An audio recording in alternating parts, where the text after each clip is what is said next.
Some wounds never heal, they just teach us how to carry the weight. For Kohana, an Apache scout haunted by the loss of his own daughter, that weight had grown unbearable until one dusty Arizona evening changed everything. Behind a trading post, he found a trembling 6-year-old girl with tears cutting tracks through the dirt on her face. Her voice was small, but her words hit like thunder. "Please don't throw it away. I haven't eaten in 2 days." Something stirred in Kohana's chest, a feeling he thought had died with his child years ago.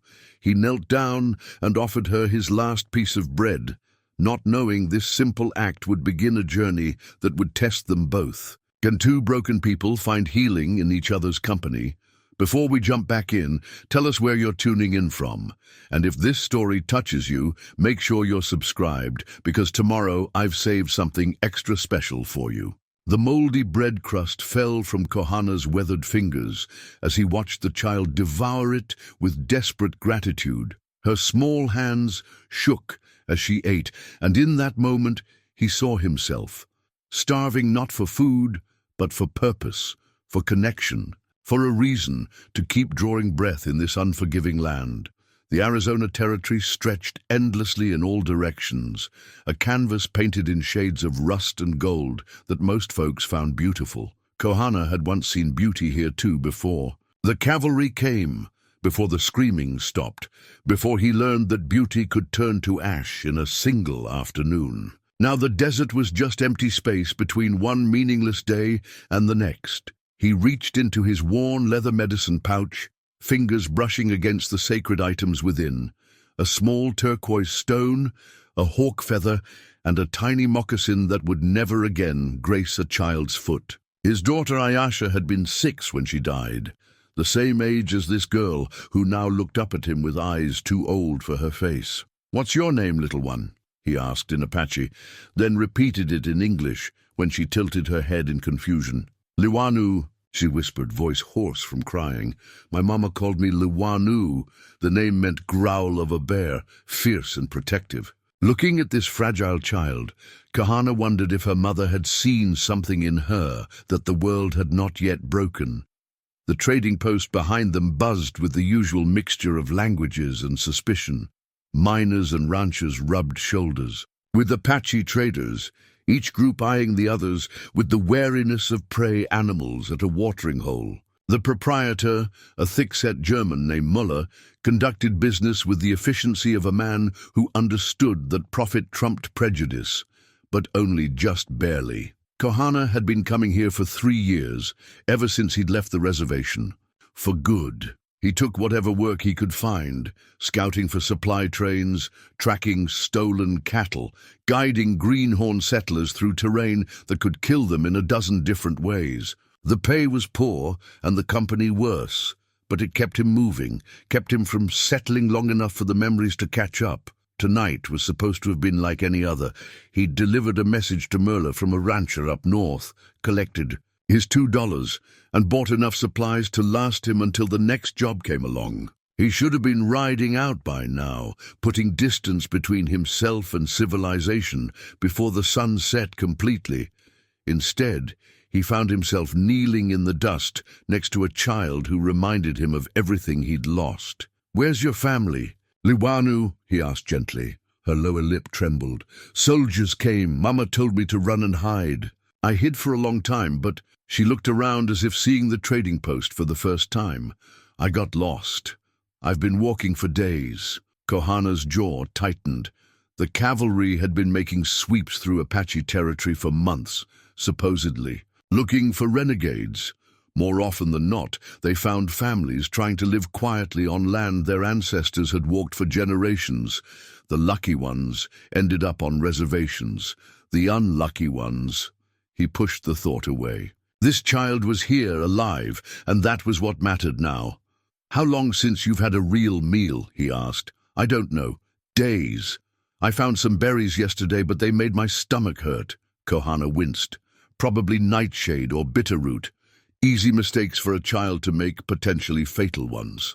He studied her face in the fading light, noting the hollow cheeks and the way her dress hung loose on her small frame. She needed food, shelter, and medical attention. She needed someone to care whether she lived or died. The smart thing would be to take her inside, find her a family to stay with, maybe contribute a few dollars toward her care. The trading post saw plenty of displaced children these days. Apache, Mexican, even white kids whose parents had fallen victim to the violence that plagued the territory. Someone would take her in eventually, but as he looked into Liwanu's dark eyes, Kohana saw something that made his chest tighten with recognition. It was the same look he'd seen in his own reflection every morning for the past 3 years, this expression of someone who had lost everything and didn't understand why they were still alive. "My daughter was about your age," he said quietly. "She liked to collect pretty rocks. Turquoise was her favorite." Liwanu's eyes widened slightly. "What happened to her?" "She died." The words came out flat, matter of fact. He'd learned to say them that way, like reporting the weather. "Soldiers came to our camp too." They sat in comfortable silence for a moment, two survivors recognizing something familiar in each other. Around them, the trading post continued its evening routine. Horses being watered, supplies loaded onto wagons, men arguing over card games and cattle prices. Life moving forward, indifferent to grief. "Are you going to leave me here?" Liwanu asked. The question hit him like a physical blow. How many times had his own daughter asked him similar questions? "Are you going hunting today, father? Will you be back before dark? Are you going to tell me a story?" Questions he'd answered with distraction, always planning to spend more time with her tomorrow, next week, when the urgent business of survival allowed for the luxury of simply being. Present tomorrow had never come. "I don't know," he answered honestly. I'm not good with children anymore. I'm not really a child," Liwanu said with startling seriousness. "Mama said I had to grow up fast. I can take care of myself." "Nobody should have to grow up." "That fast," she shrugged, a gesture far too adult for someone who barely reached his shoulder. "Lots of things shouldn't happen, but they do anyway." The wisdom in her words shamed him. Here was a 6-year-old child displaying more acceptance and resilience than he'd managed in 3 years of wallowing in his own pain. She'd lost everything too, but instead of turning inward, she was still, reaching out, still hoping someone might care enough to help. The sun was nearly gone now, painting the sky in shades of orange and purple that reminded him of the sunsets he used to watch with Ayasha. His daughter had loved this time of day, when the heat finally broke and the world seemed to exhale in relief. She would sit beside him outside their wickiup, chattering about her day while he worked on arrows or tended to his weapons. "I know. A place where we could get you a proper meal," he said slowly, "and maybe figure out what to do next." Liwanu's face brightened for the first time since he'd found her. "Really? You'd help me? For tonight, maybe a few days, until we can find your family, or..." He stopped himself before saying, "find you a new family." The girl had been through enough without him reminding her that her old life was likely gone. "Forever. Thank you." She reached out and touched his hand with her small fingers. "I was scared nobody would help." The contact sent an unexpected jolt through him. When was the last time another human being had touched him with anything resembling affection? 3 years. Longer. He'd grown so accustomed to isolation that he'd forgotten what simple human warmth felt like. "We should get moving," he said, pulling his hand away gently. "There's a woman about 10 miles north who might have space for you." "Tonight, she's good with children." It wasn't entirely true. Rebecca Hawthorne was a widow who ran a small way station, and she'd probably help if he asked, but he had no idea whether she was particularly good with children. The truth was, he couldn't bear the thought of riding away and leaving Liwanu, to fend for herself among strangers. At least this way, he could make sure she was safe before he disappeared back into his solitary existence. As they prepared to leave, Muller emerged from the trading post, his keen eyes taking in the scene. "You taking responsibility for that child, Kohana? For tonight? Good. Was wondering what I was going to do with her. Can't have strays hanging around, bad for business." Muller's expression softened slightly. "She's been here 3 days. Tough little thing. Reminds me of my own granddaughter back in Missouri. 3 days. Liwanu had been alone and starving for 3 days while dozens of people passed through this place, and no one had offered more than scraps. The thought made Kohana's blood run cold. How easily she could have simply faded away, become another forgotten casualty of a war that ground up the innocent with mechanical indifference. "I'll need supplies," Kohana said. "Food for a few days, some blankets. Take what you need, on the house." Muller glanced at Liwanu, who was trying to smooth down her tangled hair. "Poor little thing. This territory's hell on families." As Kohana gathered supplies, he caught sight of his reflection in the trading post window.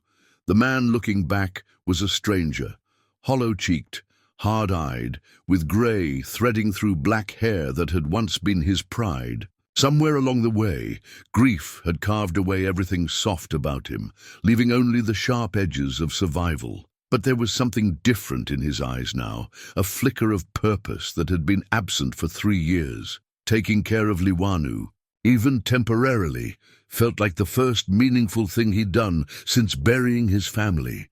Maybe that was enough reason to try. They rode through the night in comfortable silence. Liwanu perched behind Kohana on his sturdy paint horse, her small arms wrapped around his waist. She'd fallen asleep within the first hour, her head resting against his back with the absolute trust of childhood. The weight of her against him was both comforting and terrifying, a reminder of responsibilities he'd sworn never to shoulder again. The desert was beautiful under the stars, silver-washed and infinite. Kohana had always preferred traveling at night, when the heat broke and the world belonged to those who understood its rhythms. His horse picked its way carefully along the familiar trail, guided more by instinct than sight. They were making good time toward Rebecca Hawthorne's way station, where he could leave Liwanu safely and return to his solitary existence. That was the plan anyway. As they crested a low ridge, Liwanu stirred against his back. "Kohana," she whispered. "We're almost there, little one. Go back to sleep." Instead, she shifted to look around his shoulder. "I need to tell you something about my family." Something in her tone made him slow the horse. "What is it?" "My papa. He's not just any Apache. He's Chief Naiche's brother. His name is Victorio, and he's very important." She paused, and he could feel her trembling slightly. "That's why the soldiers came. They weren't looking for just anyone." Kohana's blood turned to ice. He pulled the horse to a complete stop and turned in the saddle to face her. "Liwanu, are you certain about this?" She nodded solemnly and reached into the folds of her torn dress, producing a small object that made Kohana's breath catch. It was a photograph, cracked and water-stained, but still recognizable, a family portrait taken at one of the army posts during peace negotiations. He recognized Chief Naiche immediately, and beside him stood a man who could only be Victorio, with a woman and small child at his side. The child in the photograph was unmistakably Liwanu. "Why didn't you tell me this before?" Kohana asked, though he already knew the answer. A chief's daughter was worth a fortune to the right people, and represented deadly danger to anyone trying to protect her. "Mama made me promise to only tell someone I trusted completely, someone who would help me get home safely." She looked up at him with those 2 old eyes. "I trust you." Kohana stared at the photograph, his mind racing. Victorio was one of the most respected war leaders among the Apache, a man whose capture or death would be celebrated in army posts from Arizona to Washington. More importantly, he was rumored to be in negotiations with other tribal leaders about a possible peace treaty. Negotiations that could end the bloodshed that had consumed the Southwest for decades. If Liwanu was truly his daughter, then she wasn't just a lost child. She was a political weapon, a bargaining chip worth more than gold to anyone clever enough to use her properly. The army would want her as leverage against her father. Competing Apache factions might kill her to prevent a peace they opposed. Mexican raiders would hold her for ransom. Even white settlers might see her as their ticket to ending the Apache threat once and for all. "Your father, is he alive?" Kohana asked. "I think so. When Mama told me to run, she said Papa was fighting the soldiers to give us time to escape. She said he would come looking for me when it was safe. And your mother?" Liwanu's face crumpled. "I don't know. I waited where she told me to wait, but she never came. There was so much shooting and then silence." Kohana closed his eyes, imagining the scene. A cavalry attack on a peaceful family camp. Victorio fighting desperately to protect his wife and daughter while they fled. The mother making the ultimate sacrifice, staying behind to ensure her child's escape. It was a story he'd lived himself, with only the smallest variation in outcome. "The soldiers are still looking for you," he said. It wasn't a question. Yes, and others too. Mama said there were Apache who didn't want Papa to make peace. She said they might try to hurt me, to hurt him. The full magnitude of the situation settled on Kohana like a crushing weight. This wasn't just about helping one lost child anymore. Liwanu's survival could determine the fate of thousands of people, Apache and white alike. If she made it safely back to her father, there might be hope for peace. If she fell into the wrong hands or simply disappeared, the opportunity could be lost forever. And here he was, a broken-down scout with nothing left to lose, suddenly responsible for a child who might hold the key to ending a war. "There's something else," Liwanu said quietly. "Mama gave me this before I ran." She pulled out a small beaded pouch from her dress. She said it was very important, and that I should only give it to Papa or someone he trusts completely. Kohana didn't need to examine the pouch to understand its significance. Among the Apache, such items often contained sacred objects or important messages. If Victorio had entrusted his wife with something crucial to the peace negotiations, treaty terms, perhaps, or information about military movements, then Liwanu wasn't just carrying her own life in her hands. She was carrying the future. "Liwanu," he said carefully, "do you understand what this means? The danger we're in?" "I'm not stupid," she replied with that startling adult wisdom. "I know bad people want to hurt me. That's why Mama made me learn to hide, to run, to survive on my own. But I also know Papa needs what's in this pouch. He needs me. Your father has other advisors, other family." "No." She shook her head firmly. "Mama explained it to me. She said Papa chose me to carry this because I'm small, because people don't suspect children, because I'm brave enough to do what needs to be done. She said if something happened to her, it would be up to me to get home." The weight of that responsibility on such young shoulders made Kohana's heart ache. No child should have to carry the burden of nations, yet here was Liwanu, accepting it, with the courage that shamed most adults he knew. "And now you're asking me to help you get home?" "Yes." She met his eyes steadily. "Will you?" It was the simplest question in the world, and the most complicated. Say yes, and he would be painting a target on both their backs that would never disappear. Every mile between here and Apache territory would be fraught with deadly peril. Say no, and he would be abandoning not just Liwanu, but potentially thousands of people whose lives hung in the balance. But as he looked into her dark eyes that held the same mixture of hope and desperate determination he'd once seen in his own daughter's face, Kohana realized the choice had already been made. It had been made the moment he'd knelt beside her in the dust and offered her his last piece of bread. "Yes," he said quietly, "I'll help you get home." Liwanu's smile was radiant, transforming her dirt-streaked face into something beautiful and heartbreaking. "Thank you, Kohana. Mama said the right person would help when I needed it most. She said I would know them by their kindness." As they resumed their journey toward the way station, Kohana's mind was already working through the challenges ahead. The most direct route to Apache territory would take them through military patrols and hostile settlements. They would need supplies, safe places to rest, and most importantly, they would need to avoid the various factions searching for exactly what they were carrying, the daughter of Victorio and whatever secrets she bore. For the first time in 3 years, Kohana felt the familiar weight of genuine responsibility. It was terrifying and exhilarating in equal measure. He had a purpose again, a reason to wake up each morning beyond mere survival. He had someone to protect. The irony wasn't lost on him. In trying to save Liwanu, he might finally find a way to save himself. But first, they had to live long enough to reach Apache territory.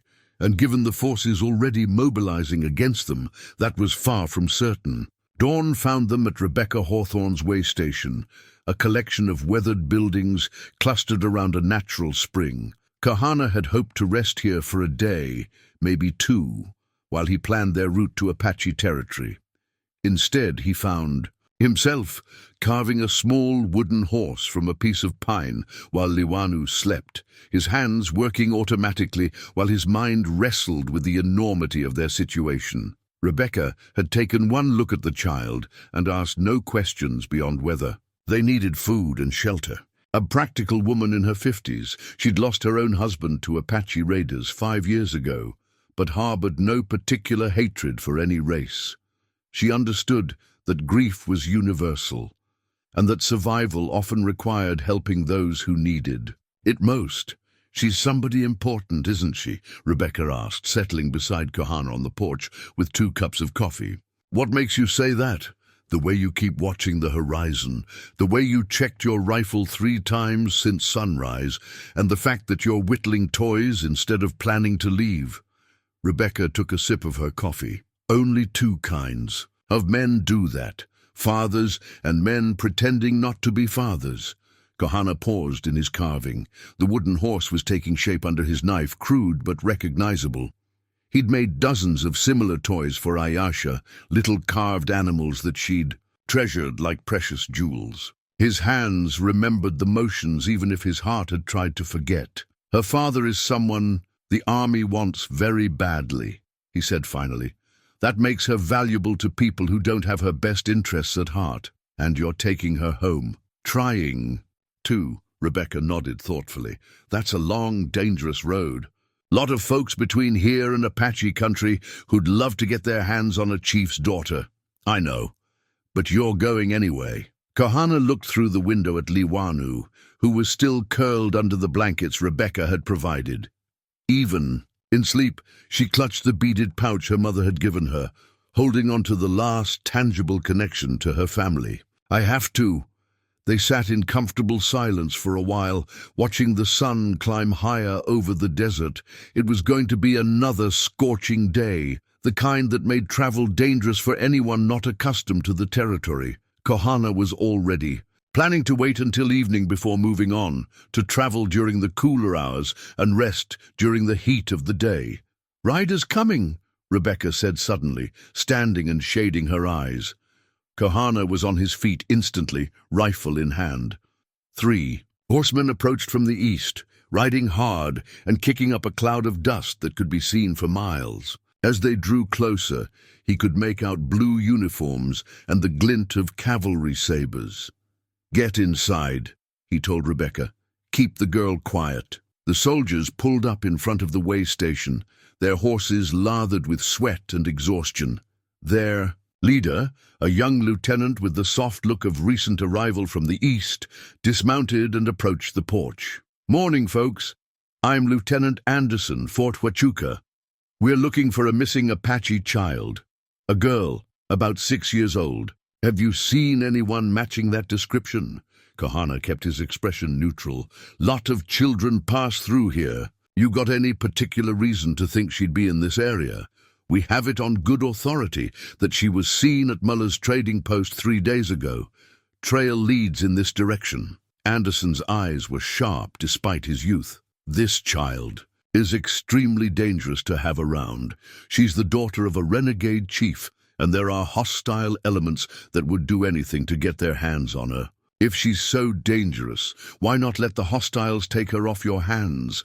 The lieutenant's face reddened. "Because we're not barbarians, sir.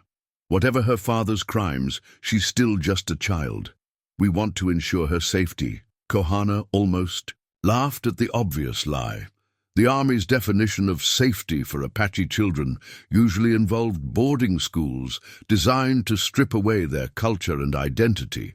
But he kept his expression neutral, Haven't seen any Apache children lately, he said. Just the usual travelers and traders. Mind if we take a look around? Just to be thorough. I mind plenty. This is private property, and these folks are trying to run a business. You want to search the place, you better have papers that say you can. Anderson's hand drifted toward his sidearm, but he seemed to think better of it. 3 against 1 weren't bad odds, but Kohana had the look of a man who knew how to use the rifle in his hands. More importantly, he was clearly not intimidated by military authority. "You're not being very cooperative, Mr. Kohana, and I'm being exactly as cooperative as the law requires." He shifted slightly, a movement that brought the rifle into a more ready position without being overtly threatening. "Unless you've got some evidence of wrongdoing here, I suggest you water your horses and move on." For a moment, tension crackled in the air like heat lightning. Then Anderson seemed to realize he was outmatched. A smart officer knew when to retreat and fight another day. "We'll be back," he said, remounting his horse. "If you change your mind about cooperation, we'll be at Fort Huachuca for the next week." As the soldiers rode away, Kohana felt his heart pounding with adrenaline. It had been a close call, too close. If they'd insisted on searching the way station, or if Liwanu had woken up and made a sound at the wrong moment, that was well handled, Rebecca said, emerging from the building. "But they'll be back, probably with more men and proper search warrants." "I know. We need to leave tonight. The child should rest more. She's been through hell, and pushing too hard too fast could kill her just as surely as a bullet." Kohana looked at the wooden horse in his hands, nearly finished now. Ayasha would have loved it, would have immediately started inventing stories about the brave stallion and his adventures. The thought brought a familiar stab of pain, but also something else, a fierce protective instinct that he'd thought was buried with his daughter. "We'll rest until evening, then move. Can you spare some supplies? Take what you need." "And Kohana." Rebecca placed a weathered hand on his arm. "That little girl is lucky to have you looking out for her. Don't let anyone tell you different." Inside the way station, Liwanu was sitting up, rubbing sleep from her eyes. She must have heard voices, but had been smart enough to stay hidden. When she saw the wooden horse in Kohana's hands, her face lit up with genuine delight. "Is that for me?" she asked. "If you want it." She took the carving carefully, turning it over in her small hands with obvious appreciation. "It's beautiful. My papa used to carve things for me too, little birds mostly."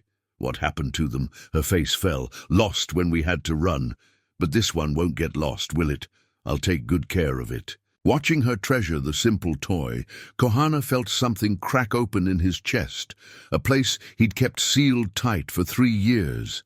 It was dangerous to care this much, to allow himself to feel responsible for another person's happiness, but as Liwanu smiled up at him with complete trust, he realized he was already far past the point of no return. He was beginning to love this child, and that terrified him more than any army patrol ever could. They left Rebecca's way station under cover of darkness, following deer trails and hidden paths that Kohana had learned during his years as a scout. He carried his old military compass, a reminder of the time when he'd served the same army that now hunted them, its silver surface catching moonlight as he checked their heading.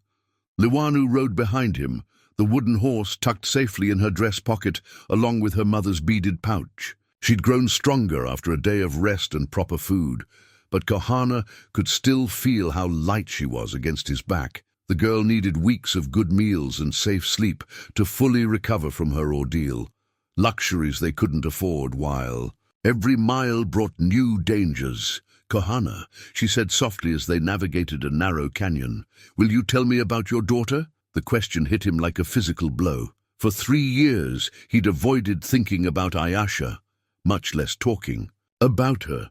The memories were too painful, too sharp, like broken glass in his chest. But something in Liwanu's voice, a loneliness that matched his own, made him consider it. "What do you want to know? What was she like? Was she brave like me?" Despite everything, Kohana almost smiled. "She was braver than both of us put together. She wasn't afraid of anything.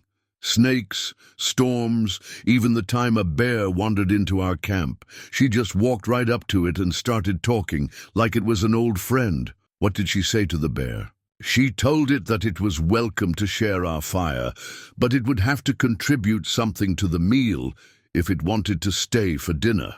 This time he did smile, remembering Ayasha's serious 6-year-old expression as she negotiated with a creature that could have killed her with one swipe of its paw.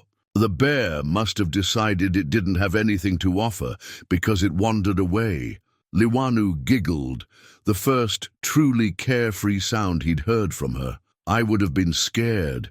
No, you wouldn't have. You're made of the same stuff she was. They rode in comfortable silence for a while, the desert night wrapping around them like a protective blanket. Kohana found himself sharing more memories. Ayasha's love of pretty stones, her habit of singing to herself while she worked, the way she could make him laugh even on his darkest days. It was painful but somehow healing too, like lancing an infected wound. Why did the soldiers come to your camp? Liwanu asked. The question brought him back to earth with a crash. There was a misunderstanding. Some cattle went missing from a nearby ranch, and tracks led toward our area. The rancher convinced the cavalry that we were responsible. Were you? No, but it didn't matter. By the time we proved our innocence, it was too late. He'd never told anyone the full story, how he'd been away from camp when the soldiers came, how he'd returned to find his wife and daughter buried under rocks in a shallow grave, how the surviving members of his band had looked at him with accusation in their eyes. If he'd been there, if he'd been home where he belonged instead of off scouting for the army. I'm sorry, Liwanu said simply. It hurts when people you love go away. Yes, it does, but they don't really go away, do they? I mean, I can still hear Mama's voice sometimes, telling me to be brave. And when I look at the stars, I pretend she's watching over me. Kohana's throat tightened. That's a nice way to think about it. Papa taught me that. He said the ones we love become part of the sky when they die, so they can always see us no matter where we go. As if summoned by her words, a shooting star streaked across the darkness above them. Liwanu gasped with delight and made a quick, silent wish. Kohana found himself wishing too, that they would make it safely to Apache territory, that Liwanu would be reunited with her father, that somehow this journey might help heal the wounds they both carried. Near dawn, they reached a place Kohana remembered from his scouting days, a hidden spring, surrounded by cottonwoods, invisible from the main trails, but offering good water and shelter. They would rest here during the heat of the day, then continue their journey when the sun set.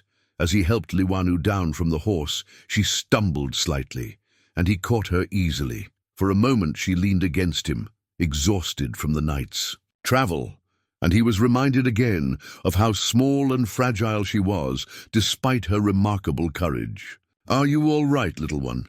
Just tired, and my stomach hurts a little. Kohana frowned. He'd been watching her carefully for signs of malnutrition or illness, but she'd seemed to be recovering well. What kind of hurt? Sharp or dull? Dull. Like it's empty, but full at the same time. He recognized the symptoms. Her stomach was still adjusting to regular food after days of starvation. It would take time for her digestive system to heal completely, but the fact that she was eating at all was encouraging. We'll take it easy today, he said, spreading their blankets near the spring. Rest, drink plenty of water, maybe catch some fish for dinner. You know how to fish. Your papa didn't teach you? Liwanu shook her head. He was always too busy with important things. Chief business. Well, then it's time you learned. Every Apache should know how to catch their own dinner. For the next hour, as the sun climbed higher and the day grew warm, Kohana taught Liwanu the basics of fishing with improvised hooks and natural bait. She was a quick learner, patient and observant, with the natural stillness that the skill required. When she finally caught her first small trout, her whoop of excitement echoed off the canyon walls. I did it. I caught a fish. Yes, you did. Your papa will be proud when you tell him. The mention of her father sobered her slightly. How much farther do we have to go? Kohana consulted his compass, calculating distance and terrain. If we travel only at night and rest during the day, maybe 2 weeks. Less if we can find safe passage through the mountains. That's a long time. Yes, are you scared? Liwanu considered the question seriously. A little, but not as much as I was before. Having someone to travel with makes it easier. For me too, Kohana admitted. As they shared their simple meal of fish and wild greens, Kohana realized that something fundamental had shifted inside him. For 3 years, he'd been existing rather than living, moving through each day like a ghost haunting his own life. But caring for Liwanu, protecting her, teaching her, simply being responsible for her well-being, had awakened something he'd thought was dead forever. He felt human again, needed, useful. It was terrifying and wonderful in equal measure, and he knew that whatever happened on the road ahead, he would never be quite the same man who had found a starving child behind a trading post just 3 days ago. The broken arrow lay half-buried in sand beside an old campfire, its fletching weathered to grey fragments that crumbled at Kohana's touch. This had been a battlefield once, maybe 5 years ago, judging by the way the desert was slowly reclaiming the scattered bones and rusted metal. He'd seen too many such places, reminders of the endless cycle of violence that had consumed the southwest. What happened here? Liwanu asked, staying close to his side as they watered their horses at a nearby creek. A fight between my people. And yours, he said, then caught himself. Between Apache and soldiers, I mean. Aren't Apache my people too? The innocent question stopped him cold. In his mind, he'd been unconsciously separating them. Himself as Apache, her as something else, something that belonged to the world of chiefs and politics and important decisions. But she was right.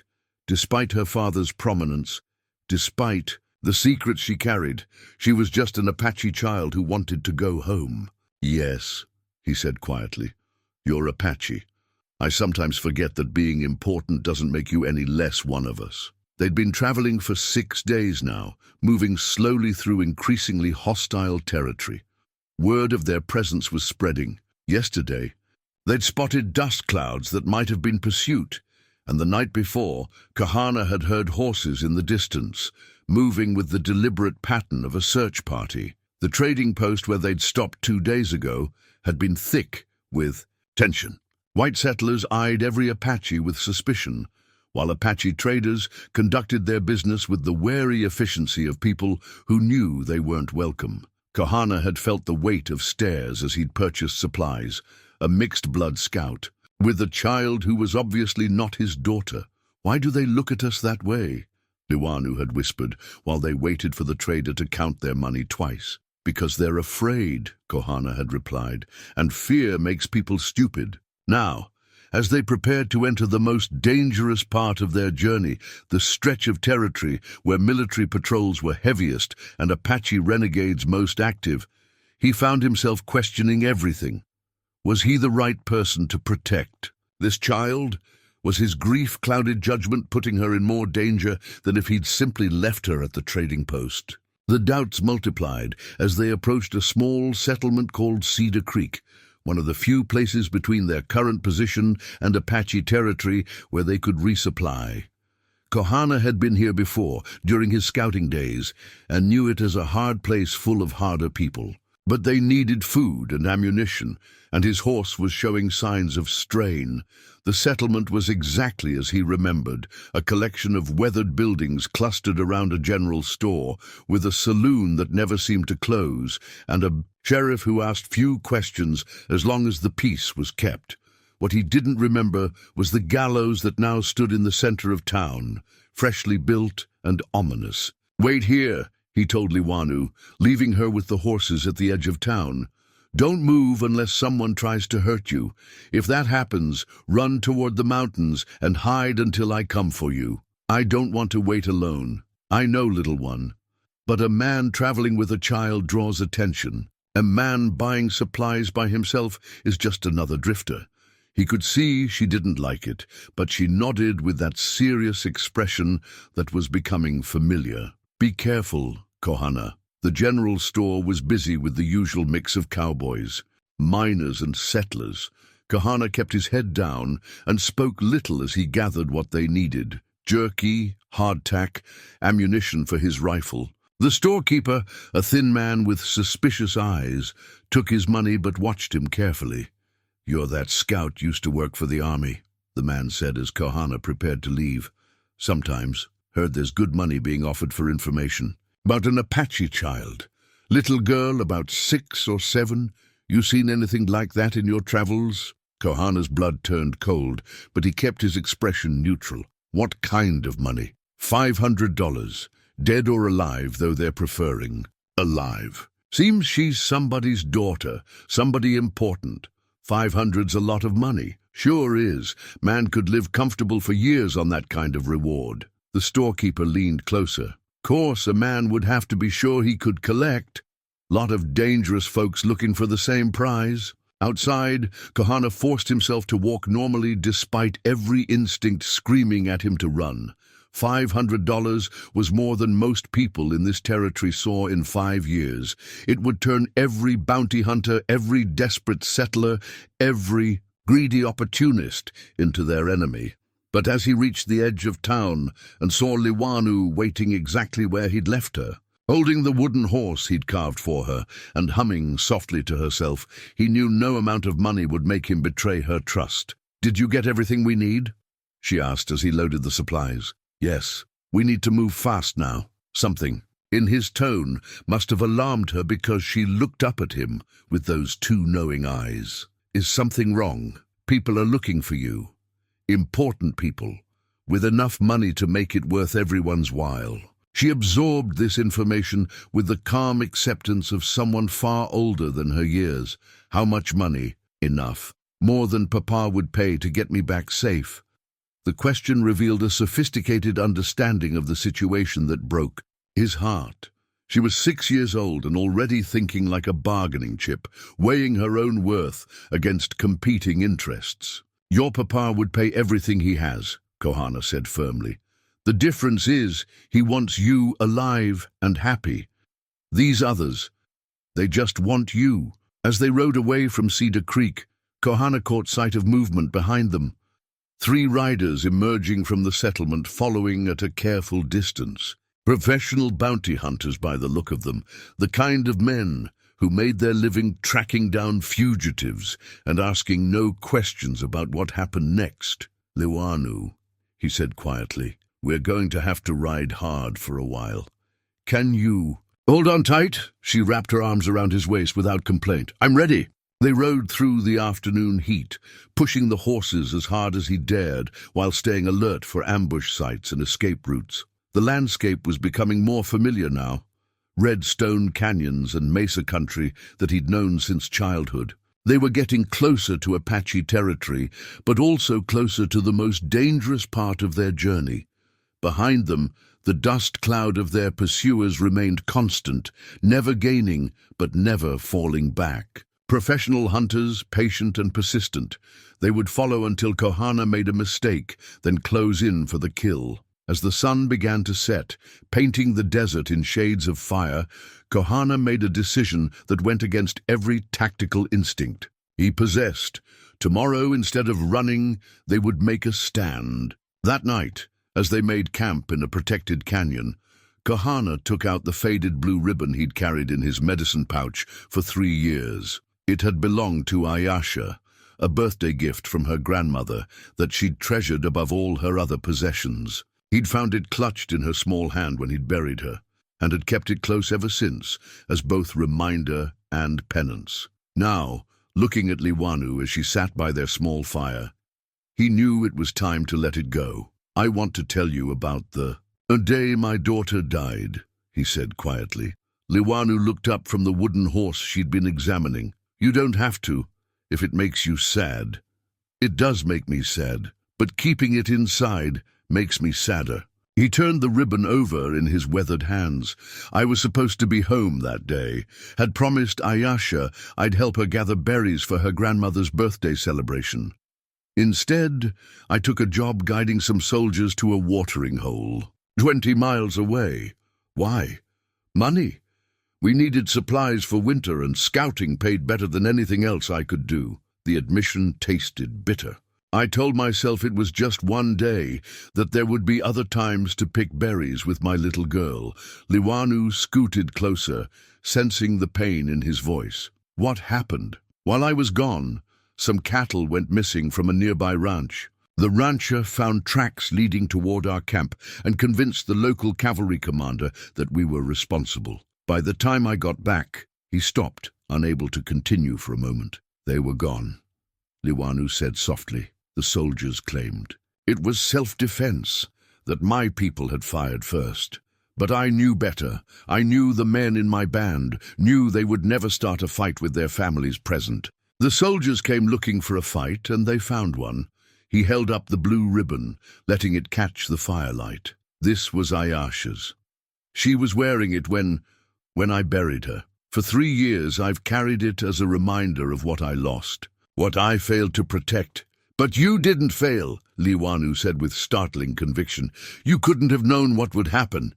I should have been there. Maybe, or maybe you would have died too, and then there would be no one to help me now. She reached out and touched the ribbon gently. Mama used to say that everything happens for a reason, even the sad things. Maybe you weren't there that day because you needed to be here this day.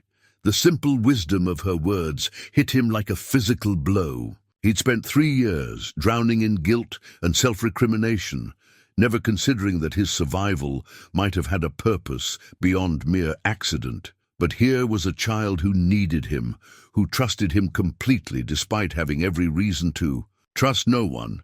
Would you like to have this? He asked, offering her the ribbon. Ayasha would have wanted another little girl to wear it. Liwanu's eyes widened. Are you sure? It's very special to you. That's why I want you to have it. Special. Things should be shared with special people. She accepted the ribbon with the reverence of someone who understood its significance.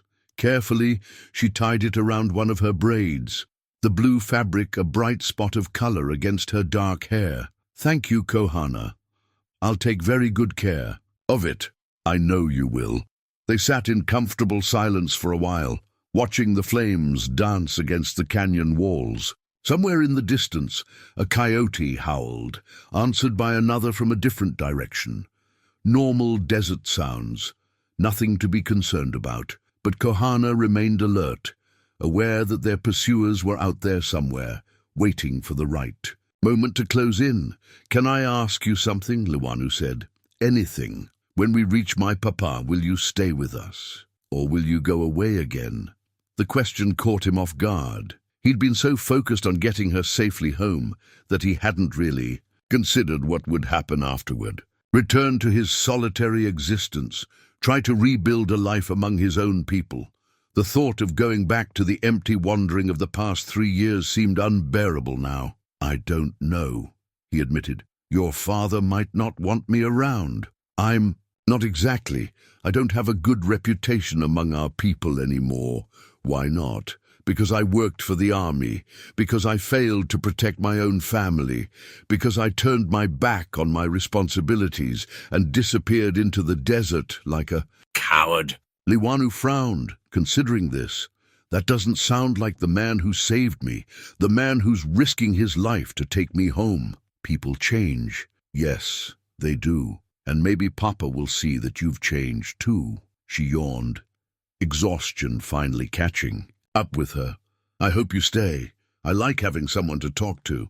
As she curled up in her blankets, still wearing Ayasha's ribbon, Kohana felt something fundamental shift inside him. For the first time in 3 years, he could think about his daughter without the crushing weight of guilt.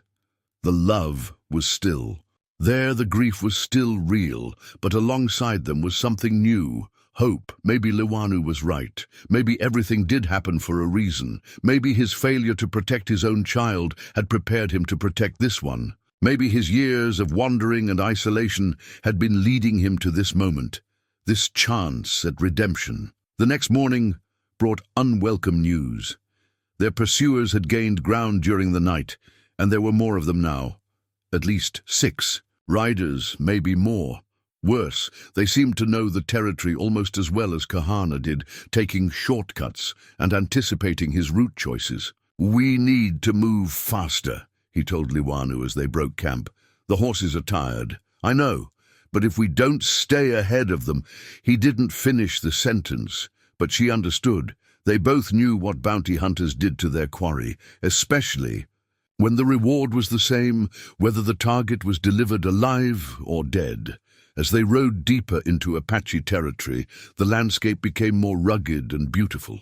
Red sandstone formations rose like ancient cathedrals, and hidden springs supported small oases of green in the endless brown. This was home country, the land of Kohana's childhood, and being here brought back memories both bitter and sweet. "It's beautiful," Liwanu said, momentarily forgetting their danger. "Yes, your father's people chose well when they made their stand here. Will I really see him again? If I have anything to say about it, yes." But even as he spoke the words, Kohana could see dust rising behind them. Their pursuers were gaining ground, and ahead lay the most dangerous stretch of their journey.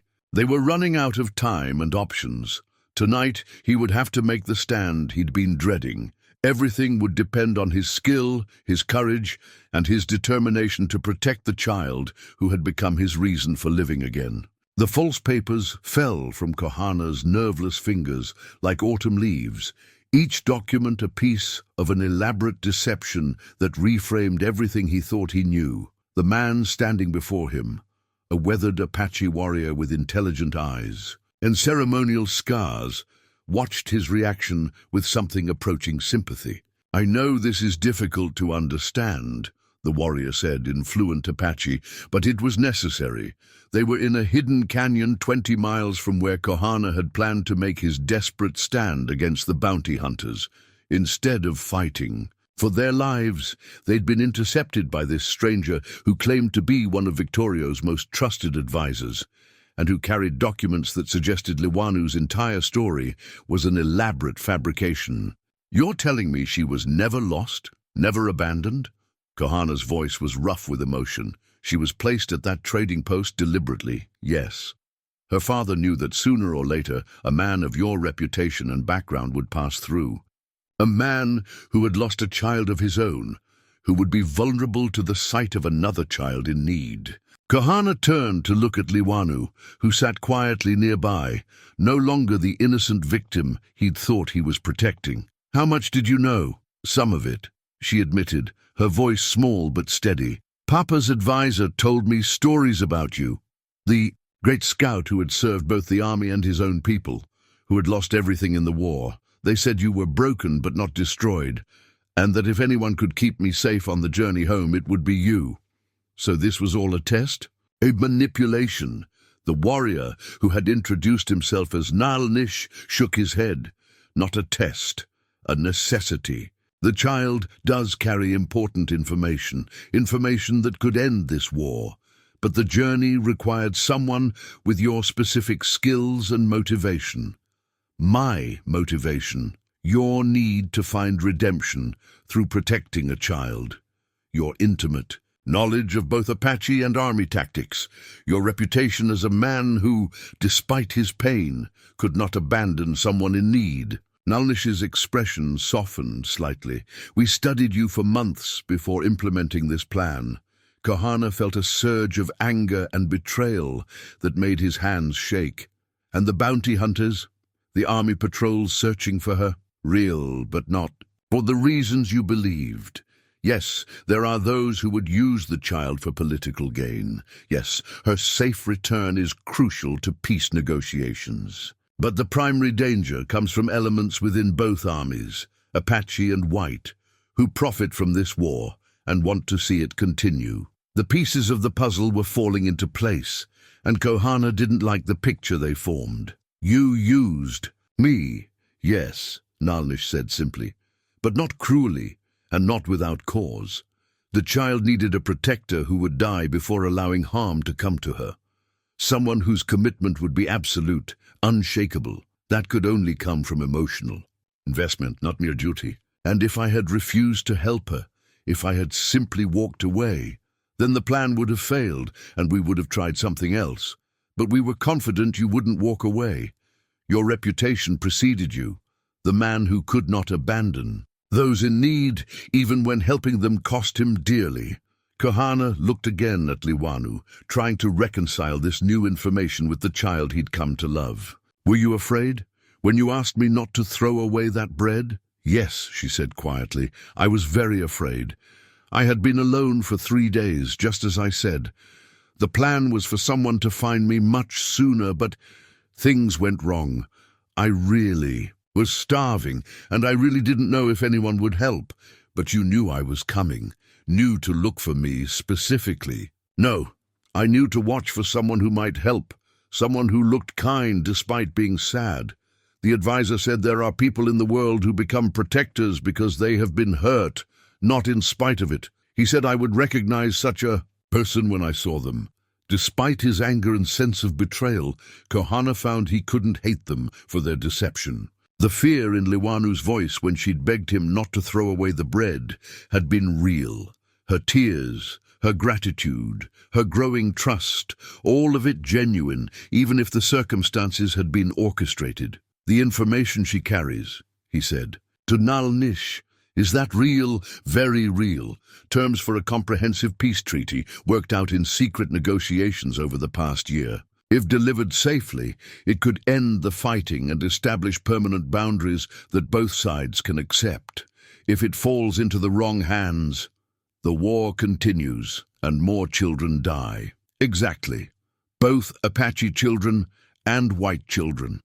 The merchants and politicians who profit from conflict will ensure the bloodshed goes on indefinitely. Kohana walked to the edge of the canyon, looking out over the desert that had been the backdrop for so much violence and loss. The sun was setting, painting the sky in shades of red and gold that reminded him of blood and fire. In the distance, he could see dust clouds. Their pursuers were still coming, and now he understood why. Who else knows about this plan? He asked very few. Victorio, myself, 2 other advisors. The fewer people who knew, the safer the child would be. And the bounty hunters following us? Hired by men who suspect the child carries important information, but don't know exactly what. They're hoping to capture her and extract whatever intelligence she possesses through unpleasant means. Kohana's blood ran cold. "How long have you been watching us?" "Since the 2nd day. We've been tracking both you and the hunters, ready to intervene if necessary. But we wanted to see how you would handle the challenges, whether you were truly the man we believed you to be." "And your verdict?" Nalnish smiled, the first genuinely warm expression Kohana had seen from him. "You exceeded our expectations. The child was right to trust you, and we were right to place her in your care." Turning back to Liwanu, Kohana knelt beside her. "Are you really Victorio's daughter?" "Yes, that part was true. And I really do want to go home and see my papa again. And the way you've acted, the things you've said, were those real or part of the plan?" Her eyes filled with tears. "The feelings were real, Kohana. When I was scared, when I was grateful, when I started to care about you, all of that was real.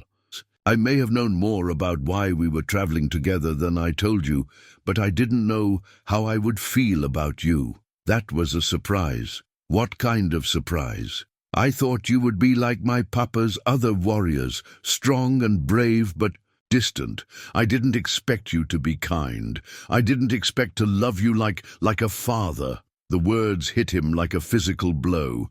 Despite the deception, despite the manipulation, the bond between them was real.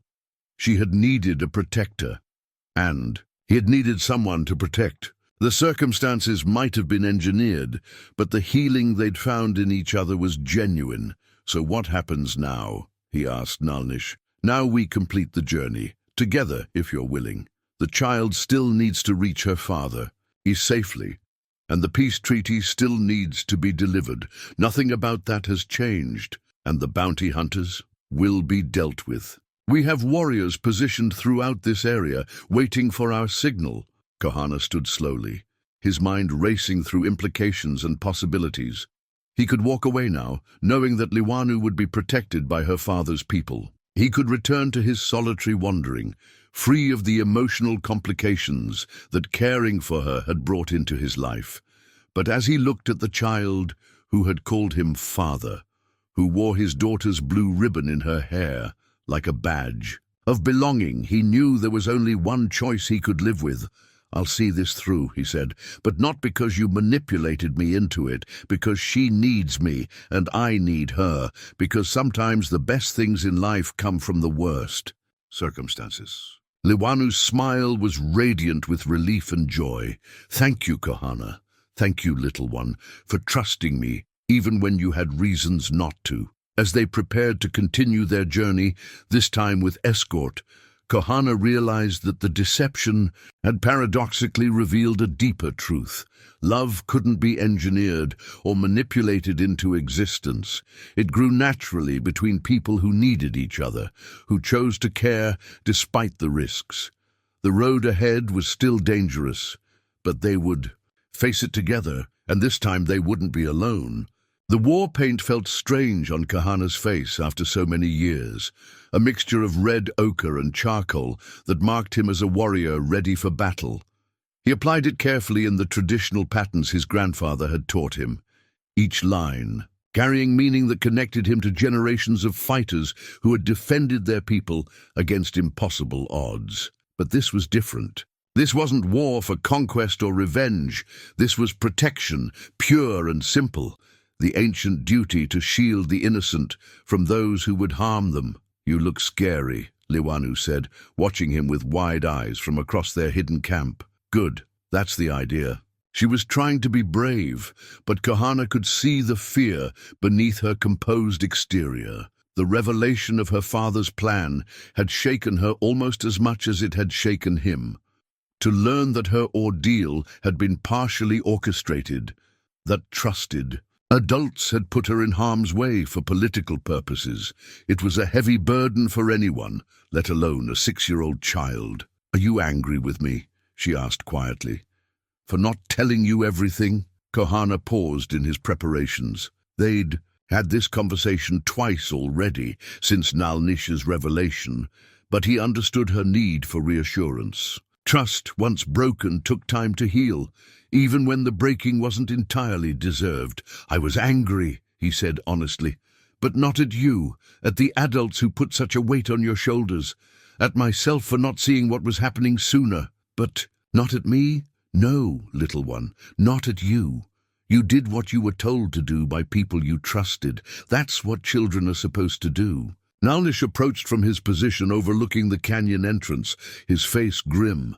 "The bounty hunters have found us. 6 men, heavily armed, and they're not interested in taking prisoners anymore. They know we're here, and they know reinforcements are coming. They're planning to strike hard and fast." Kohana finished applying his war paint and checked his rifle for the 3rd time. "How long do we have?" "Maybe an hour. My warriors are in position, but we're outnumbered." The enemy chose their timing well. Dawn attack when visibility is poor and defenders are at their weakest. "What do you need me to do?" "Protect the child. Whatever happens, she cannot be captured. The information she carries, I understand." Kohana turned to Liwanu. "Listen to me carefully. When the fighting starts, you stay behind these rocks. You don't move, you don't make a sound, and you don't come out until either I or Nalnish tells you it's safe. Do you understand?" She nodded solemnly. "What if something happens to you? Then you do exactly what Nalnish tells you to do. He's one of your father's most trusted men, and he'll keep you safe." "But I want you to keep me safe." The simple statement hit him harder than any bullet could have. In the space of a week, this child had become the center of his world, the thing that gave his life meaning and direction. The thought of leaving her, through death or any other means, was unbearable. "I'm going to do everything I can to stay with you," he promised. "But if I can't, you need to be brave and trust the people your father sent to help."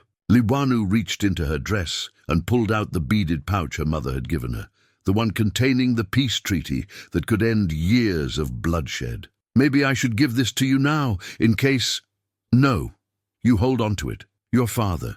Trusted you with something important, and you've done everything right so far. Don't stop now." She tucked the pouch away and touched the blue ribbon in her hair, Ayasha's ribbon, now a symbol of connection between past and present, loss and hope. "Will you tell me about her again? About your daughter? After we get through this." "I have lots more stories to share with you. Promise? Promise." The eastern sky was beginning to lighten, painting the canyon walls in shades of gray and pink. In the growing light, Kohana could see movement among the rocks above them, the bounty hunters, taking position for their attack. Professional killers, patient and methodical, who saw Liwanu not as a child, but as a valuable commodity to be harvested. Nalnish appeared at his elbow, moving with the silent grace of a lifelong warrior. "They're trying to surround us. I count 6 definite contacts, maybe more. They have the high ground and better cover. Disadvantages: they don't know this canyon as well as we do. And they're not fighting for family. They're fighting for money. That makes them dangerous, but not desperate." Kohana nodded, understanding the distinction. Men fighting for pay could be counted on to be ruthless and efficient, but they would also cut their losses if the cost became too high. Men fighting for family, on the other hand, would die before giving up. "The child asked me something yesterday that I can't stop thinking about," he said quietly. "What?" "Whether I'll stay with them after this is over. Whether I'll try to rebuild a life among our people." Nalnish glanced at him with interest. "And for 3 years, I thought my life was over. Thought I was just marking time until I could join my wife and daughter. But this child, she makes me want to live again. Makes me think I might have something left to offer." "Victorio is a wise leader. He would welcome a man of your skills and experience, especially one who had proven his devotion to the child's welfare. Even though I worked for the army." "Because you worked for the army. You understand both worlds, both ways of thinking. That makes you valuable in negotiations, useful in planning defense strategies." A rifle shot echoed off the canyon walls, followed immediately by the distinctive whistle of a ricochet. The attack was beginning. "Stay down," Kohana called to Liwanu, then moved to a position where he could cover the most likely approach routes. His old military training kicked in automatically. Identify threats, prioritize targets, conserve ammunition, stay calm under fire. But this wasn't like the battles of his army days, when he'd fought alongside trained soldiers against organized enemies. This was personal. This was about protecting someone he loved from men who would hurt her without a moment's hesitation. Another shot rang out, this one closer. Through a gap in the rocks, Kohana caught sight of a muzzle flash from the opposite rim of the canyon. He lined up his own shot carefully, leading his target slightly to account for distance and wind, then squeezed the trigger. The satisfying crack of his rifle was followed by a scream of pain from above. Not a killing shot, but enough to put one attacker out of action. "Good shooting," Nalnish called from his own position. "But they're moving on the south wall too. We can't cover everything." More shots erupted from multiple directions. The bounty hunters pressing their attack with professional coordination. Kohana could see their strategy. Pin down the defenders with suppressing fire while flanking elements moved in for close-range kills. It was a good plan, and it was working. "Kohana!" Liwanu's frightened voice cut through the gunfire. He risked a glance back and saw her pressed against the rocks, tears streaming down her face, but her expression determined. She was holding the wooden horse he'd carved for her, clutching it like a talisman against the violence surrounding them. "It's going to be all right," he called to her, though he wasn't sure he believed it himself. The bounty hunters were closing in, and even with Nalnish's warriors in the fight, the outcome was far from certain. But as he turned back to face their attackers, Kohana felt something he hadn't experienced in 3 years: absolute clarity of purpose. Win or lose, live or die, he would not let these men harm the child who had become his reason for existing. He was no longer a broken man wandering through the desert, haunted by ghosts and consumed by guilt. He was a protector, a guardian, a father in every way that mattered, and he would fight like one. The sun cleared the canyon rim, flooding the battleground with golden light. In that illumination, Kohana could see his enemies clearly for the first time. Hard-faced men with cold eyes, the kind who killed for money and slept soundly afterward. They had made one crucial miscalculation, though. They thought they were fighting a desperate man, defending a valuable prize. They were actually fighting a father, protecting his daughter. And there was nothing more dangerous than that. The sacred eagle feather trembled in Liwanu's small hands as she pressed it into Kohana's palm. "This will protect you," she whispered, her voice steady despite the chaos erupting around them. "Mama gave it to me before everything happened. She said it would keep the people I love safe." Kohana looked down at the pristine white feather, marked with traditional symbols in faded red paint. In Apache culture, such a gift carried enormous significance. It was a sharing of spiritual power, a bond that transcended blood relations. That this child would give him her most precious protection meant everything. "Thank you, little one," he said, tucking the feather safely into his war shirt. "I'll carry it with honor." The first wave of attacks came with the sunrise, bounty hunters pouring down from the canyon rim like water through a broken dam. Kohana's rifle spoke again and again, each shot carefully placed, each bullet finding its mark. But for every attacker he dropped, two more seemed to take his place. These weren't ordinary desperados looking for easy money. These were professionals, men who had turned killing into a science. They moved with coordinated precision, covering each other's advances, and maintaining disciplined fire even under pressure. "Northwest approach!" Nalnish shouted from his position 50 yards away. 3 men, moving fast. Kohana swung his rifle toward the new threat, catching sight of 3 figures scrambling down the rocky slope with predatory intent. The lead man carried a repeating rifle, military issue, probably stolen from a dead soldier, while his companions flanked wide to prevent easy escape. The familiar rhythm of combat settled over him like an old coat. Breathe, aim, fire. Work. The bolt. Find the next target. Stay calm. Stay focused. Stay alive. His years as an army scout had taught him that panic was deadlier than any enemy bullet.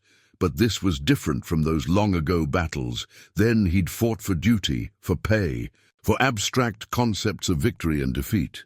Now he fought for something infinitely more precious, the life of a child who trusted him completely. His first shot took the lead bounty hunter in the shoulder, spinning him around and sending his rifle clattering into the rocks. The man's scream echoed off the canyon walls, but his companions kept coming, their faces set with professional determination. "Behind you!" Liwanu's voice cut through the gunfire. Kohana spun to see a 4th attacker emerging from behind a boulder, not 20 feet. Away, pistol already drawn and aimed. Time slowed to a crawl as Kohana recognized his own mortality in the man's cold eyes. Too far to reach with his knife, too close to bring his rifle to bear, nothing but empty space and certain death between them. Then Nalnish appeared like an avenging spirit, his war club crushing the bounty hunter's skull with a wet crack that made Kohana's stomach turn. The body crumpled and the immediate threat was over. How many more? Kohana gasped, reloading with practiced efficiency. "Too many," Nalnish replied grimly. His usually stoic face was streaked with blood. Whether his own or an enemy's, Kohana couldn't tell. "My warriors are holding the south wall, but we're taking casualties." Another volley of shots rang out from above, bullets sparking off rocks and whining away into the desert air. One round passed so close to Kohana's head that he felt the wind of its passage, a reminder of how quickly everything could end. "We need to move," he said, grabbing his rifle and spare ammunition. "They have us pinned here. If we stay, we die." "Move where?" "They have every exit covered." Kohana's mind raced through the tactical situation. The bounty hunters controlled the high ground and had superior numbers. Traditional defensive positions were becoming death traps, but there was one option, dangerous, desperate, but potentially effective. "The old mine shaft," he said, 50 yards north. If we can reach it, That's a long run under fire, and we don't know if it's stable. Better than waiting here to be picked off one by one. Kohana looked back at Liwanu, who was watching them with enormous dark eyes. Can you run, little one? Run faster than you've ever run before? She nodded without hesitation. I'm ready. When I say go, you follow me. Don't look back. Don't slow down. Don't stop for anything. Nalnish will cover us. Another burst of gunfire erupted from the canyon rim, closer this time. Through the smoke and dust, Kohana could see figures moving, too many figures, all of them armed and determined to claim their bounty. He thought of Ayasha, of the promise he'd made to her memory. He thought of the blue ribbon in Liwanu's hair, of the wooden horse in her pocket, of the sacred feather pressed against his heart. Most of all, he thought of the trust in her eyes when she'd first asked him for help. Some things were worth dying. You four, some people were worth any sacrifice. Go! He shouted, rising from cover and sprinting toward the mine shaft with Liwanu close behind. The world exploded into chaos around them as every bounty hunter with a clear shot opened fire simultaneously. The military knife in Kohana's hand had ended many lives during his years as a scout, but today it would serve a different purpose. As the rope binding Liwanu's wrists parted under its sharp edge, he felt the weight of a different kind of battle. One, fought not with violence, but with the choice to protect rather than destroy. They had made it to the mine shaft barely. Liwanu bore a shallow graze on her arm where a bullet had kissed her skin, while Kohana nursed a deeper wound in his thigh that sent fire up his leg with every step. But they were alive, and for the moment, that was enough. Are you hurt badly? Liwanu whispered, her fingers gentle as she examined the blood seeping through his pants. I've had worse. He managed a reassuring smile despite the pain. Your arm, it stings, but I'm all right. She looked around the abandoned mine with wide eyes. How long can we hide here? Long enough. But even as he spoke the words, Kohana knew their situation was desperate. The bounty hunters would find their hiding place soon enough. Men like these didn't give up when $500 was at stake, and his wound was worse than he'd admitted, bleeding steadily despite his attempts to stanch the flow. Outside, he could hear voices calling back and forth, coordinating a systematic search. Professional hunters closing in on their prey. Kohana, Liwanu said quietly, if something happens to you, nothing is going to happen to me. But if it does, her voice carried a maturity that broke his heart. What should I do with Mama's message? Who should I trust? Before he could answer, the sound of approaching footsteps echoed from the mine entrance. They'd been found. Come out! A harsh voice called. We know you're in there. No point making this harder than it has to be. Kohana checked his rifle. 3 bullets left. Not nearly enough for what was coming. He looked at Liwanu, memorizing her face, trying to think of words that would comfort her in whatever came next. Instead, she comforted him. I'm not scared, she whispered, taking his free hand in both of hers. If we die together. That's better than being alone. The simple courage in her words shamed him. Here was a 6-year-old child facing death with more grace than most grown men could muster. She deserved better than to die in a dark hole, hunted like an animal for the sins of adults. Listen to me carefully, he said urgently. There's another way out of this mine, deeper in. If I can buy you enough time. No! Her grip tightened on his hand. We stay together. You promised to take me home, and I'm holding you to that promise. The footsteps were closer now, multiple sets moving with the careful precision of men who knew their business. In minutes, maybe seconds, the final confrontation would begin. But as Kohana prepared to make his last stand, the sound of gunfire erupted outside the mine. Not the careful aimed shots of the bounty hunters, but the rapid, overwhelming barrage of a coordinated attack. What's happening? Liwanu whispered. Through the chaos, a familiar voice called out in Apache, Kohana, are you alive? Nalnish, he shouted back, we're here in the mine. Stay down, we're cleaning up the last of them. The gunfire continued for several more minutes, punctuated by shouts and screams as the tide of battle turned decisively against the bounty hunters. When silence finally fell, it was broken by the sound of Apache warriors calling to each other in their own language, the sound of victory. Nalnish appeared at the mine entrance, his face streaked with dirt and blood, but alive and victorious. Behind him came other warriors, faces Kohana didn't recognize, but whose bearing spoke of competence and loyalty. "How?" Kohana asked as they emerged into the sunlight. "Reinforcements from the main band.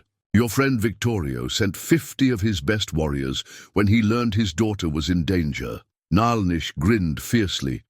"Those bounty hunters picked the wrong child to hunt."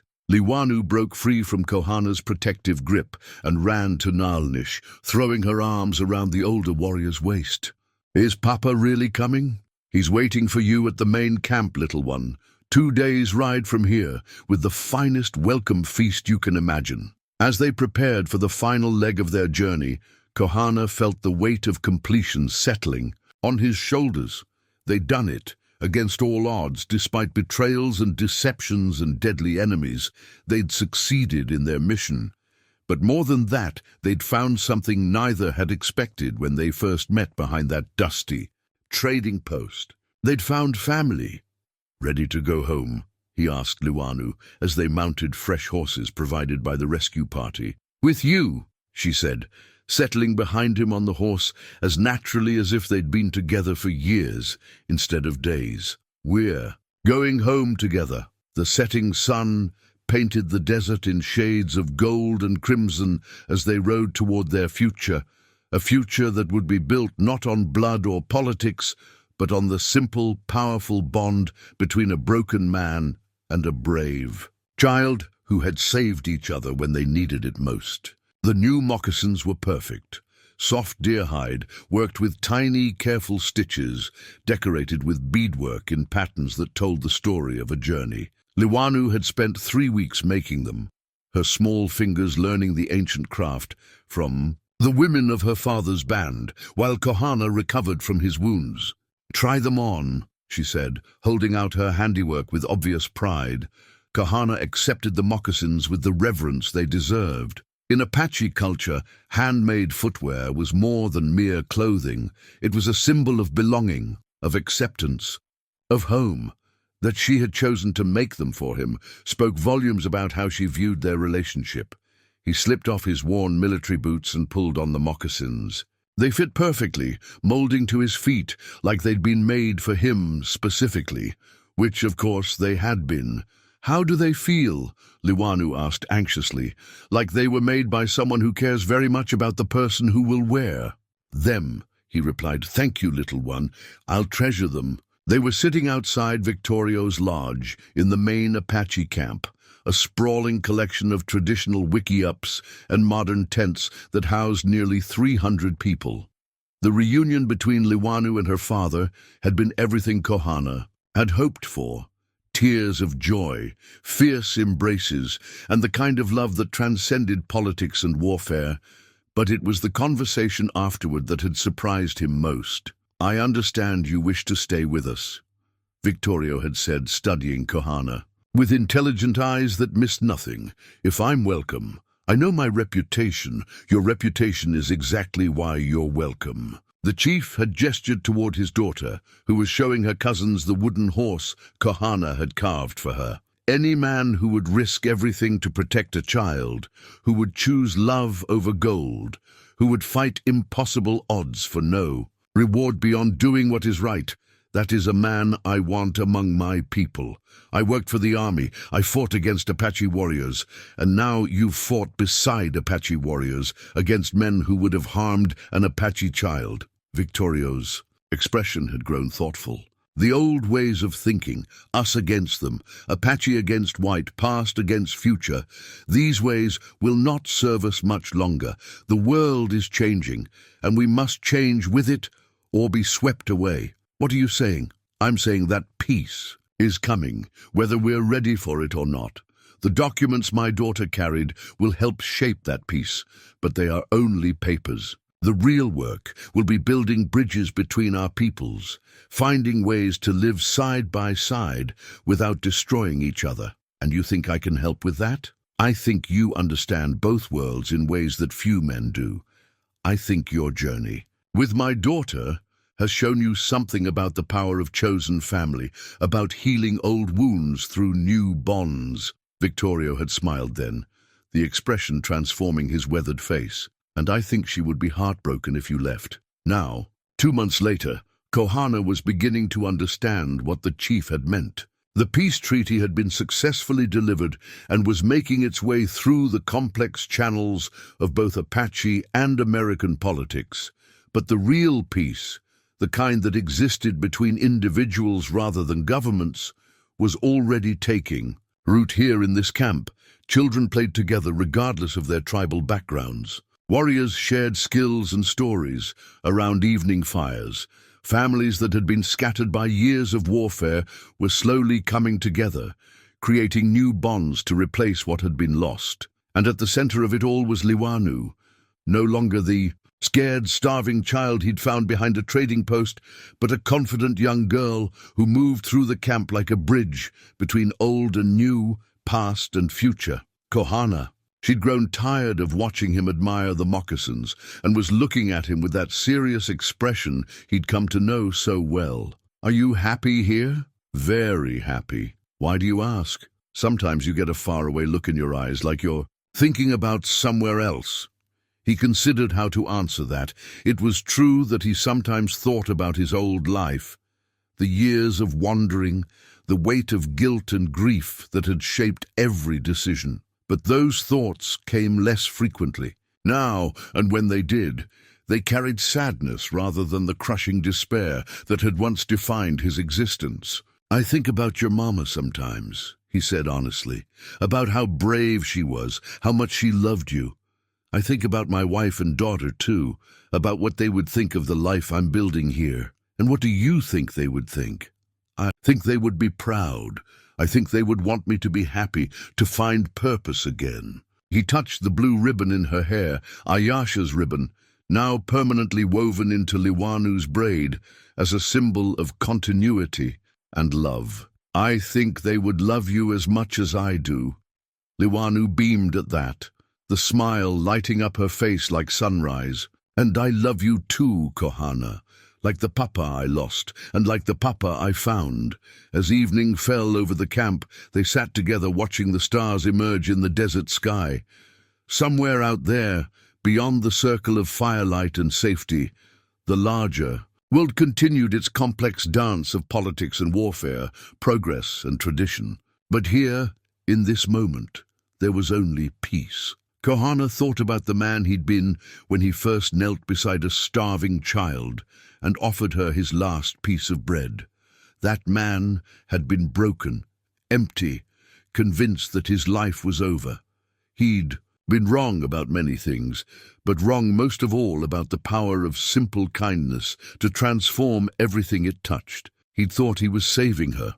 Instead, they'd saved each other, and in the quiet desert night, surrounded by the sounds of a community at peace that seemed like the most perfect ending he could have asked for, the new moccasins were warm on his feet, and tomorrow would bring new challenges, new opportunities to build bridges and heal wounds. But tonight, he was exactly where he belonged, home at last, with the daughter of his heart beside him, watching the same stars that had witnessed their journey from desperation to hope, from loneliness to love, from strangers to family. Some stories, he reflected, have the most beautiful beginnings disguised as endings.